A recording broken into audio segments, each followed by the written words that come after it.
Is there anybody that you trust more to hold on to the number one spot in the rankings and that you think will be number one once the College Football Playoff Selection Committee unveils its rankings? Is there a team you trust more than any other in this year that's been defined by upsets? It's crazy. I will say this team, knowing I'm going to sound bananas because this is a team you ultimately have never been able to trust.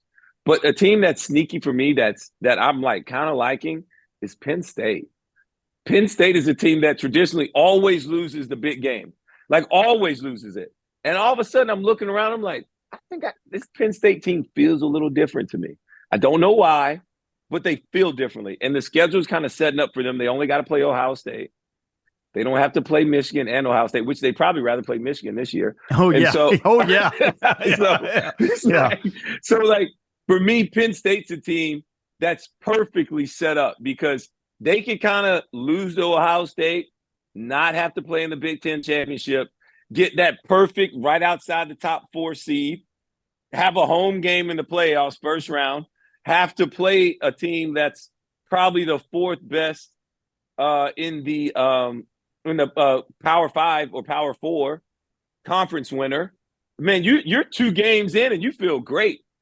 To me, I feel like that's the sweet spot, is the team that's right outside the SEC championship or Big Ten championship. So I don't have to take a loss or more practice time with my players. We got more time to heal up, and I'm still getting in.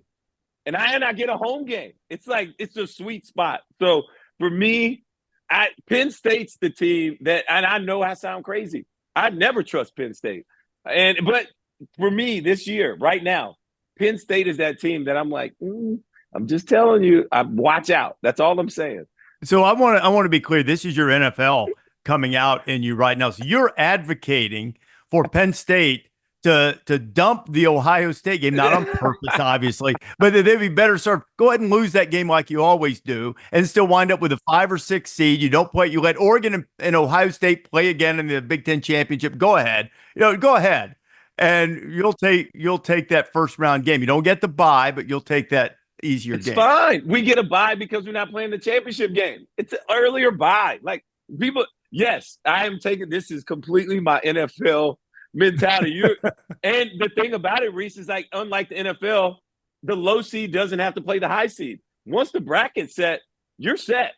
And so you got to manage it from there. And I like the fact that 5 seed gets to play the 4 seed, which is the lowest, probably a Big 12 or somewhere else, or AC. You like that odd.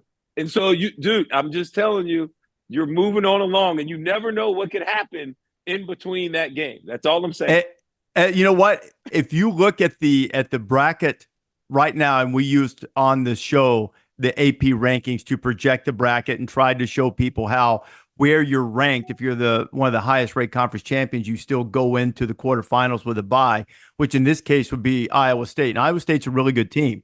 But in the case that you're laying out for Penn State right now, Penn State would get Boise State, good team, Ashton Genty, best running back in the country. But you get Boise State, you get them at home. I'm going to stack the box. Yep. Can't wait. All right. Yeah, I love you get them at home. Yeah. And then you go and you play Iowa State. And then not that those games are gimmies. I'm not trying to cast aspersions at the Broncos or the Cyclones. But to your point, you think you'd take that chance if you're Penn State that you could beat Boise State, Iowa State, and be in the semifinals? I think you'd take that.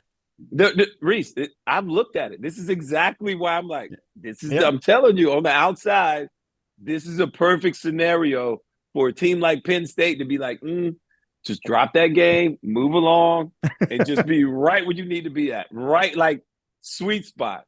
Pete, can I tell you right now that may be true, but if they were to drop that game at home to Ohio State, there will be unhappy people saying, same old, here we go again. Nothing's any different, Well, how different would James Franklin be viewed if there'd been a 12-team playoff for the last decade? Right? I mean, I don't know. Depends on whether he was 0 for the playoff or not. Yeah, well, that's fair. That's fair. And, look, he's done a great job there, but there's deserved big game criticism because they just haven't quite been able to punch through. But I just think so much of college football is like emotion over logic, right? That's why we love it. And think about a whiteout in a snowstorm on December 19th, right? And you got Boise rolling in those bright blue uniforms. You got Penn State playing in their Ashton Genty ain't scared, Pete. He's not gonna have sleeves on. He ain't having no sleeves on. None of that.